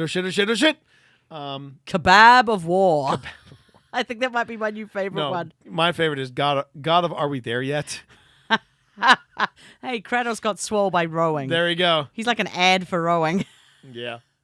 Let's see. But I don't think he skips leg day either because he does kick people from time to time. No, homeboy is swole. He is swole. He is absolutely swole. All right, so we're gonna throw that out there. And everybody, thank you very much for the tips and the bits and the subs and the hosts. Everything that you do helps this channel grow. And I mean, I know it sounds like I sound like a broken record when I say that, but it's true. It just makes a difference. And we love having the people in the chat. I do. I love having people in chat. It makes a difference. It just makes a difference. Makes it interactive. And I'm lucky that each and every one of you are there. That that we're spending time together and we're just having a good time, and I really appreciate that. So I'm gonna get the raid set up with Bring the Rain. I think she's still. I want to make sure she's still. You don't want to end up like. I don't. Well, no. What happened was there are a couple of times I've had it, and it's frustrating when you raid, and you raid somebody and they've signed off. They sign off at the time that you're. So I'm just going to hop on and. Wait a minute, because it says she's offline. We may not be raiding her after all. She probably just signed off. She probably just signed off, didn't she? Damn it, Rain. Rain, you're killing me. Yeah, she's off. What about Phil? Is Phil's no longer online. Phil does very tight. He does very tight. Well, that's because he does terrifying stuff. So well, I'm sure there's that. There's only so many hours that you can be terrified, right? It says she's online and she's got 31 people watching her. That can't be. Oh wait. Okay. There we go. And all right, so we're gonna. Yeah, just to make you wrote sure. a book about this, right? No, not yet, DC. Not yet. Premature. Premature rating. Not yet. Not yet, DC. Hold on. Hola. I gotta make sure. Damn it, son. Are you always premature? I hope not. All right, we're gonna do this again. I was premature. Thanks, honey. I turned up early. Oh. TMI. I know. TMI. I couldn't wait to get here and hang out with you. All right, we're now gonna go raid. We are now gonna go raid our girl, Rain. Give me a second. I'm just setting it up. She just acknowledged the raid. Not yet. No. Hurry! Hurry! Okay. Here we go. Let's do this now. Let's do this. Let's go raid. Go. Go. And until next time, I'll see you all tomorrow morning, bright and early, for Destiny. It's going to be Sunday school. I'm on PC. I'm not going to be here. No, she's not. I'll be asleep. Until next time, thanks, everybody. Catch you later. Peace.